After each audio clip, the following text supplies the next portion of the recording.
Louvado seja nosso Senhor Jesus Cristo, para sempre seja louvado. Nós estamos então dando continuidade nas cartas paulinas, segunda carta a Timóteo.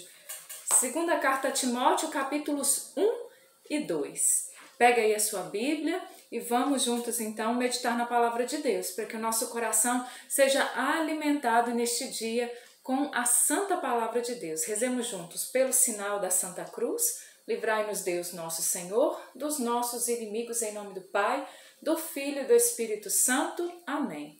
Vinde, Espírito Santo, e enchei os corações dos vossos fiéis e acendei neles o fogo do vosso amor.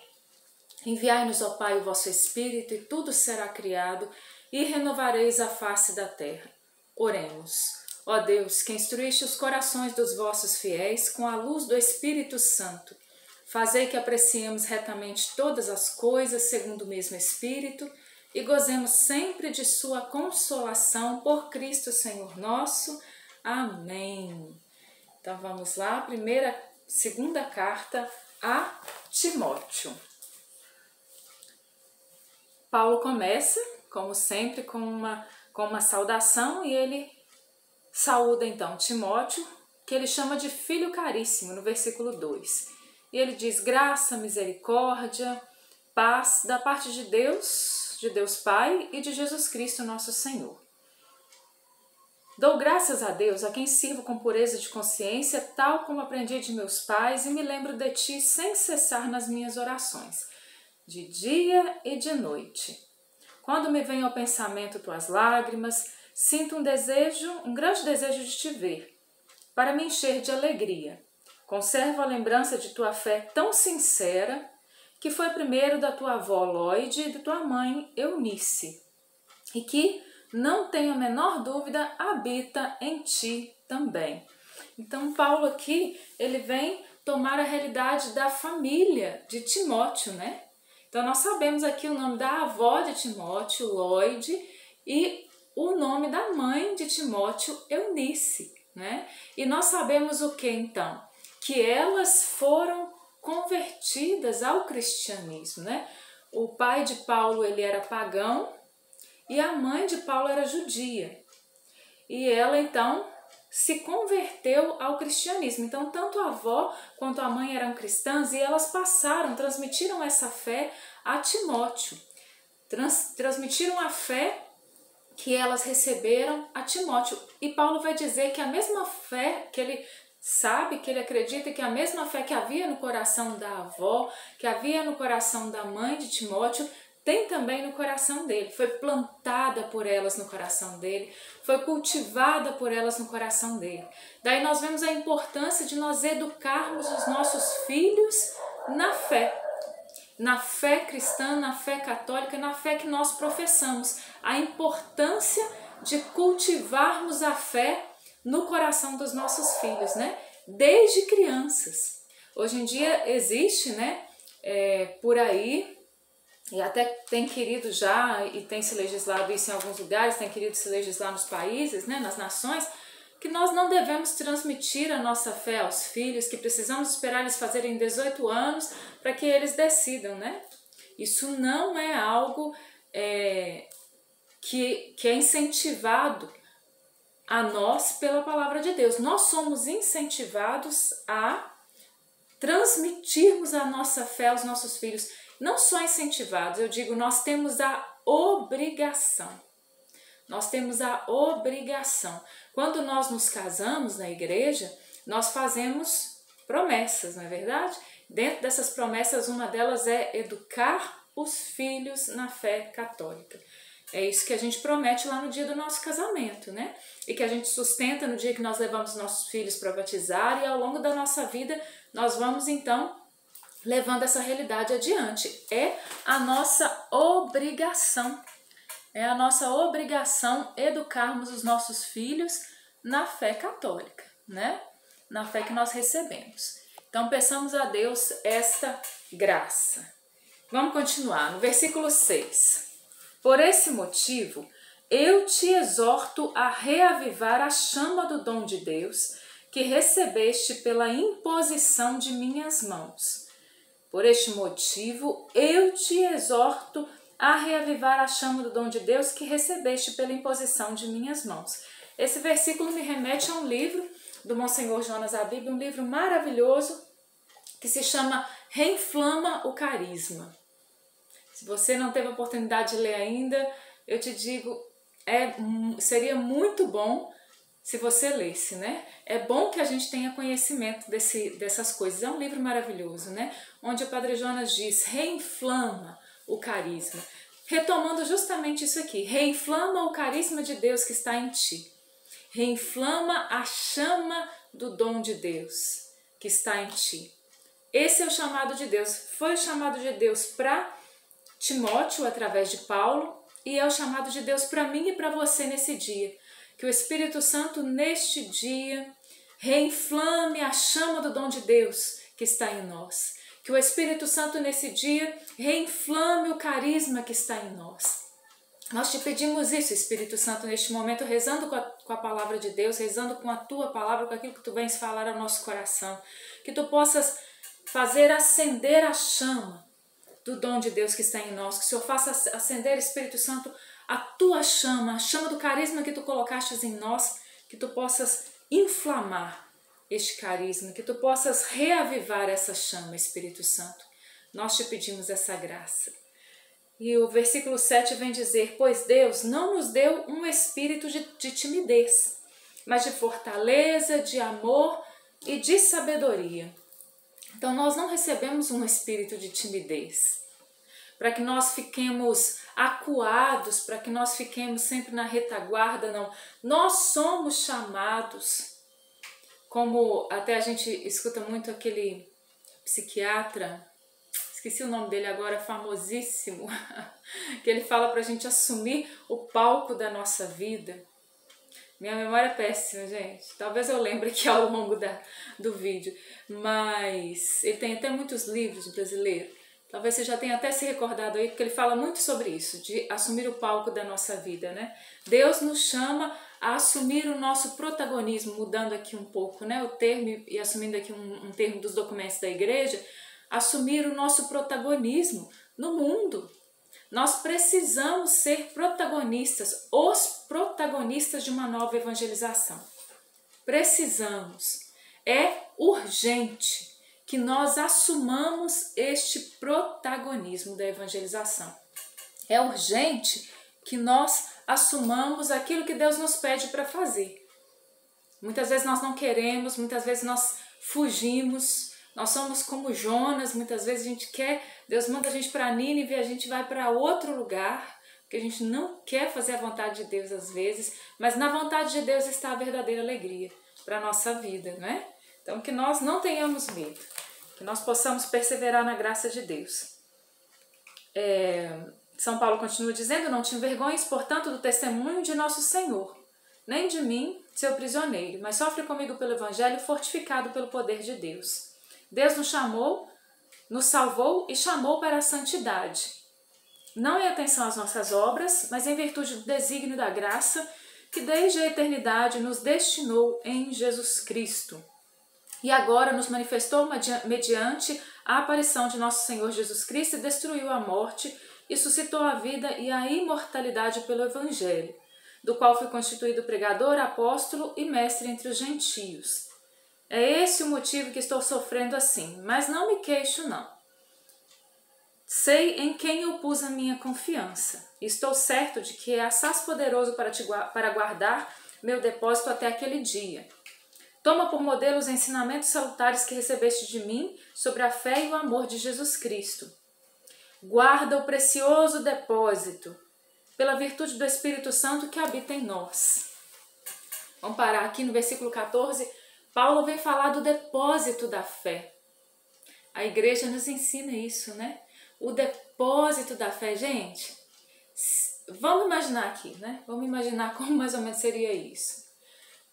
A igreja que desde os primórdios, desde que a igreja nasceu, desde que a igreja começou a se estruturar e se formar, como Santo Agostinho mesmo diz, a igreja que nasceu do lado aberto de Cristo na cruz, né? Como nós sabemos que a igreja, tendo nascido do lado aberto de Cristo na cruz, ela se inaugura para o mundo na abertura daquela janela, quando Pedro vai fazer aquele discurso, porque ali dentro tinha acontecido um Pentecostes, o derramamento do Espírito Santo. O Pentecostes histórico acontecendo ali. Então, ali começa a igreja de Cristo, aquela que nasceu do lado aberto de Jesus na cruz, né? Então, essa igreja, ela foi cautelosa em guardar o depósito da fé.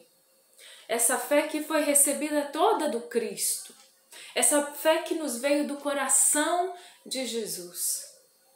E que então começou a se tornar viva por toda a face da terra, através da igreja, através dos apóstolos, através dos missionários, dos evangelizadores, através dos santos, através de tudo aquilo que o Espírito Santo foi suscitando na igreja, através da sagrada tradição. Isso foi sendo guardado no coração da igreja, como se o coração da igreja fosse um grande baú, um grande reservatório onde os tesouros foram sendo guardados, mas não guardados no sentido de fechados, não guardados no sentido de separados das pessoas, não, guardado para que todas as gerações, em todos os séculos, em todos os milênios, pudesse beber da mesma fonte. Para que todos os homens, em mais de 2000 anos de história, tivessem acesso a este depósito da fé.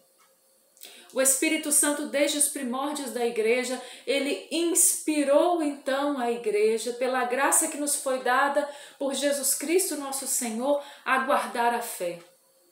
A não deixar com que a fé ficasse solta pelo vento e se perdesse a cada século, a cada geração, aquela fé se perdesse. Não, essa fé foi sendo transmitida, essa fé foi sendo passada, essa fé foi sendo falada. E nós vamos ver que Paulo exorta Timóteo de uma forma incisiva em relação a isso, a essa transmissão da fé. Então nós vemos o depósito da fé e a transmissão da fé, que acabam se interligando e sendo uma coisa só. Isso é uma maravilha. É uma maravilha. O tesouro da igreja, né? O tesouro da igreja. Isso é uma graça muito grande, né? Nós todos bebemos dessa mesma fonte. Nós todos somos chamados a experimentar as riquezas que Deus nos deu e que estão no depósito da fé, da igreja. Bendito seja Deus por cada concílio da igreja. Bendito seja Deus por cada tempo da história da igreja, por cada santo da igreja, por cada congregação religiosa, por cada ordem religiosa. Bendito seja Deus. Bendito seja Deus por cada realidade que Deus foi suscitando ao longo da história. E bendito seja Deus por essa igreja que jorrou do lado aberto de Jesus na cruz. E que ele não deixou que as portas do inferno prevalecessem contra ela e não prevalecerão. Bendito seja o Senhor pela Santa Igreja, una, santa, católica, apostólica, romana. Bendito seja Deus pela sé de Pedro. É isso. Capítulo 2. Tu, portanto, meu filho, procura progredir na graça de Jesus Cristo. O que de mim ouviste em presença de muitas testemunhas, confia-o a homens fiéis. Olha a sagrada tradição aqui, gente. Tu, porém, meu filho, procura progredir na graça de Jesus Cristo. Primeiro tem que ser algo pessoal. Eu preciso progredir na graça de Jesus Cristo. Agora vamos ver aqui o versículo 2 da sagrada tradição. O que de mim ouviste em presença de muitas testemunhas, confia-o a homens fiéis, que por sua vez sejam capazes de instruir outros. Como aconteceu na igreja? Como é que essa fé chegou até mim e até você? Homens que ouviram das testemunhas, ouviram dos apóstolos, ouviram dos primeiros, Timóteo que ouviu de Paulo. E estes homens que ouviram confiaram a outros homens fiéis, que por sua vez também instruíram a outros. E o que foi que fez que essa fé não se tornasse, essa transmissão da fé, não se tornasse um telefone sem fio, né? Como a gente brinca lá na nossa infância, o telefone sem fio, que a mensagem começa uma lá no início e chega outra no final. O que foi que garantiu isso? Primeiro, a palavra de Jesus garantiu isso para nós.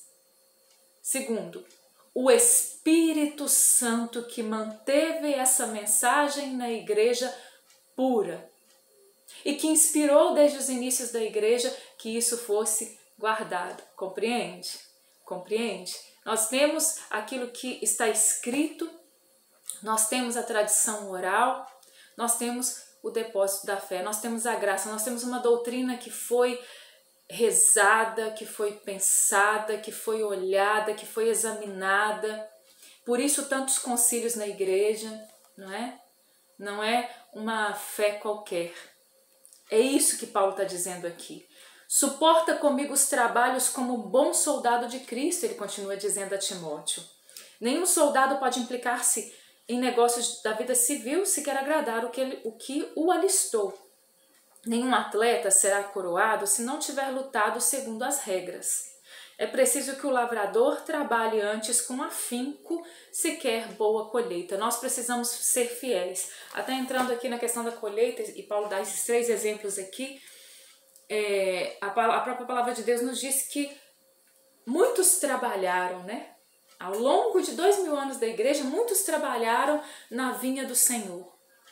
Alguns foram os que semearam, os que plantaram. Houveram aqueles que cultivaram. E nós entramos nos seus trabalhos. Neste tempo da colheita, que eu posso dizer que são os últimos, assim como a parábola da vinha do Senhor, que fala dos operários da última hora. Aqueles operários que foram chamados faltando poucos minutos para se terminar o dia, que foram chamados para colher aquelas uvas que iriam se perder se eles não entrassem nos trabalhos. Talvez nós digamos assim, já tem 2000 anos de história, já está bom, a igreja já descobriu tudo que ela tinha para descobrir, já fez tudo que ela tinha para fazer. Não, nós somos chamados a entrar na vinha do Senhor nesses últimos tempos e a fazer a colheita das almas, porque o Senhor deseja que todos se salvem e nós precisamos com mais afinco ainda trabalhar. Bendito seja Deus, porque nós temos 2000 anos de história. Agora entremos com todo o ardor missionário para evangelizar. Essa é a vontade de Deus. A palavra de Deus continua dizendo então. Nós vamos ver aqui o versículo 9, a segunda parte do versículo 9 diz assim: mas a palavra de Deus, esta não se deixa acorrentar. Paulo diz, eu estou preso. Eu estou preso como se eu fosse um malfeitor. Mas a palavra de Deus não está presa, porque esta não se deixa acorrentar. A palavra de Deus não se deixa acorrentar, meu irmão, por nada e por ninguém, porque ela é a palavra de Deus. Versículo 11, eis uma verdade absolutamente certa. Se morrermos com ele viveremos. Se soubermos perseverar, com ele reinaremos. Se, porém, o renegarmos, ele nos renegará. Se formos infiéis, ele continua fiel e não pode desdizer-se. Lembra-lhes estas coisas e conjura-os por Deus a evitarem discussões de palavras que só servem para a perdição dos ouvintes. Emprega-te em te apresentares diante de Deus como um homem digno de aprovação, operário que não tem de que se envergonhar, íntegro, distribuidor da palavra da verdade. Procura esquivar-te de conversas frívolas dos mundanos, que só contribuem para a impiedade. As palavras dessa gente destroem como a gangrena. E aí ele vai citar ali alguns irmãos que estavam semeando doutrinas que não eram verdadeiras, né? Versículo 22. Foge das paixões da mocidade, busca com empenho a justiça, a fé, a caridade, a paz com aqueles que invocam o Senhor com pureza de coração. Rejeita as discussões tolas e absurdas, visto que geram contendas. Não convém a um servo do Senhor altercar, bem ao contrário.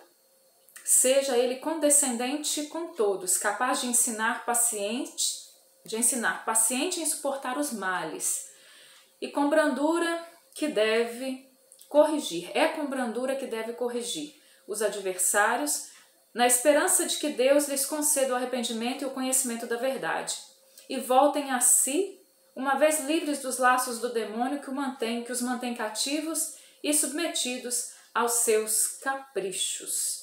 Palavra do Senhor, graças a Deus. Que a palavra de Deus possa cair no nosso coração e possa produzir muitos frutos.